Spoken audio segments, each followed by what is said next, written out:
Hey guys, Terry here. It is I don't know, October. No, it's November. November 5th. And I am going to try to do a winter harvest type crop, or one at least will grow through winter. And I am much like you might be this time of year. I'm newer at gardening. I'm newer at homesteading and everything. So I've let me get down here where you can see a little bit better. These are planters that I have. Now I've taken my bottom ones. I got two of these, the bottom one and a top one, and they're 2 foot by 4 foot apiece. And the top ones I've got cleared. Now the bottom ones, I have decided to make that for strawberries, and I mixed in some garlic and walking onions. Now the strawberries I'll be covering this all over with leaves and everything for winter and everything. But there are crops that you can grow this time of year. Didn't know it either. I found that on YouTube. And this is just a little metal stick I found laying around. And what I'm going to do is I'm going to step in this one without trying to step on any of my strawberry plants. And I'm going to just draw a line right through the middle of this thing. Now I've already did the other side. It's over that way. And what I'm going to do is I was over at New Roots Urban Farm over in North St. Louis.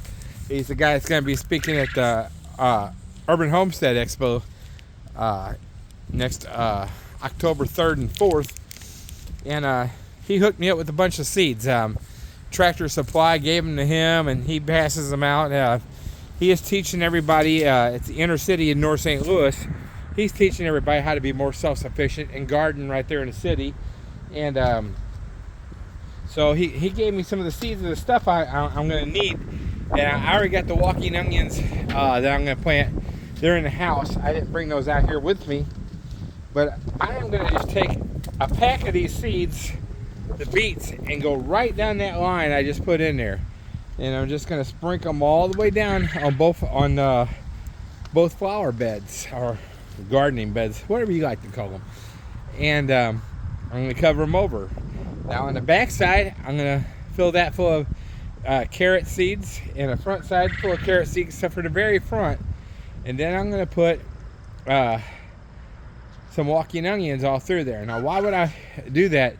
Because all three of these are root type of vegetables. And this is what for the onions. This stuff's gonna go through the winter, and I'm gonna be pulling it out early spring. And the onions will stay there year round. So I'm gonna be putting those on almost every garden bed and container I have. And this is why, because the walking onions, you not only get to eat the onion, it grows up and grows a little bulb on the top, which falls back into the dirt and grows another walking onion. And onions are more than just something to eat. Onions chase away pests and stuff. And that's something you don't want. You don't want a lot of bugs in your garden, that's for sure. They'll eat your leaves and tear things up. And I'm getting into this gardening thing, and just like the people over in North St. Louis and everything are getting more and more into this. See, the Bible says this. It says the lender is a slave, or the borrower is a slave to the lender. Now, there's a lot of things and a lot of people that I'm a slave to, but I don't want to have to depend on others, because I have a loan for my vehicles. I have to pay that, or they come and take my vehicle away. But when it comes to your food, if you're dependent on someone else for food and something happens, what are you going to do about it? I mean, right now our government is it's been shut down for a month and 5 days now, and they can't agree on whatever it is they need to agree on. I don't care which side you blame. I really don't. To get the government open. So there's a lot of people that depend on getting food, resources from the government to get their food. And now they're they're panicking. They don't have a way. Why? Because they're kind of a slave to the government. They have to depend on them, and that's no way to be. But you're thinking, well, that ain't me, because I work and I work too. But if you remember a few years back during I call it the government shutdown, you call it COVID-19, when the government started shutting down restaurants and all of a sudden there's runs on different things at the grocery store, toilet paper, and you're thinking, man, why is it so hard to get this? Because we're in a country that it's always been readily available. Well, that could happen with our food supply at a store just as well. I mean, we are in trade wars. You might not believe it, but we are very dependent on other countries for food to come into our country. You think, no, we grow it right here. We do grow it right here. They own it.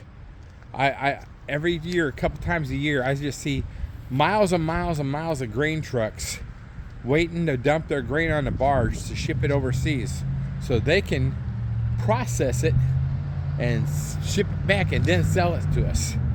They're selling us food that was grown here, but it was just so much cheaper for them to pay for it to be shipped all the way over there, process it, and send it back, and still can make a profit. And what if they decide they ain't going to send it back because they're mad because they ain't getting their way in trade or something like that? We need to learn how to be self-sufficient. The Bible talks about, behold the ant, how it gathers in the summer, because the winter is coming, and we need to learn how to do some of this for ourselves and be self-sufficient. Besides that, the food you grow is going to be way more healthy than the food you buy processed at the store. That's why these new stores popping up, these Whole Food stores, are so popular, because it doesn't have all the preservatives in there and all that stuff that's really bad for us. Yeah, it makes the food look good forever, but it's not good for us. If it preserves them, it preserves us, but not in a good way with us. Anyway, we are all in this together, and I'll try to send you some pictures of this at harvest time. God bless.